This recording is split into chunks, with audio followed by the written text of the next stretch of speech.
Bonjour à tous, aujourd'hui c'est à Ouffet que je vous donne rendez-vous dans l'exploitation de Sébastien Demoitier, éleveur de vaches laitières. Il a fait le choix, comme beaucoup d'autres, de nourrir ses vaches exclusivement à l'herbe, mais aussi avec des légumineuses ou encore des céréales bio. Mais sa particularité à lui, c'est qu'il produit tout ici même.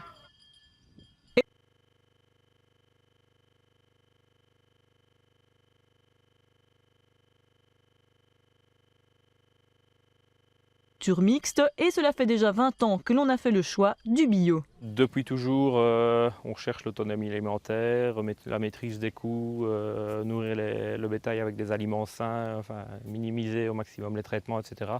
Et assez naturellement, ça débouche vers le passage au bio, en sachant aussi que parallèlement, on a développé des circuits de commercialisation pour valoriser le label, quoi. On produit du bio, mais on essaye de le valoriser au maximum. Notre agriculteur fait ainsi partie de la coopérative BioMilk. Il est également à la base d'un point ferme qui lui permet de vendre, en plus de son petit magasin, son lait ainsi que ses beurres, yaourts et autres maquets. Des produits voulus 100% naturels, et ce grâce notamment à l'autonomie fourragère. On essaye de faire pâturer les vaches autant que possible, du mois de mars au mois de novembre un maximum. L'herbe pâturée, c'est l'aliment le moins cher par excellence.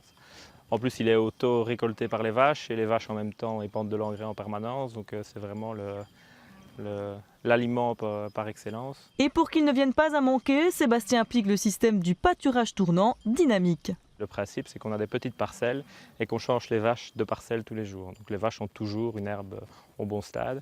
C'est un peu de travail de management des parcelles et d'abreuvement, etc.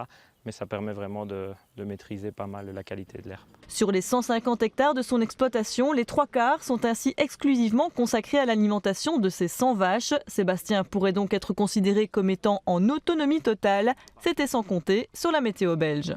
L'année passée, on n'y est pas arrivé parce qu'avec les pluies abondantes, on avait une qualité de fourrage qui était exécrable. Et cette année-ci, c'est plutôt la quantité qui risque de manquer vu la sécheresse qu'on vient de subir, quoi.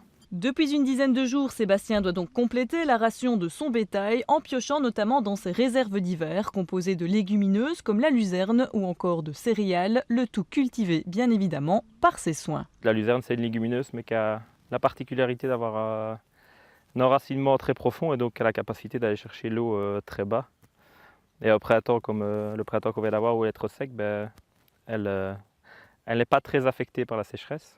Et donc voilà, j'ai déjà fauché 2 fois. C'est la 3e coupe qui est en train de monter, qui fait déjà 20 bons centimètres. Et quand on la compare à l'autre prairie ici à côté, qui est un mélange de graminées et trèfle plus classique, qui elle végète un petit peu et a du mal à démarrer, on peut facilement comprendre l'intérêt.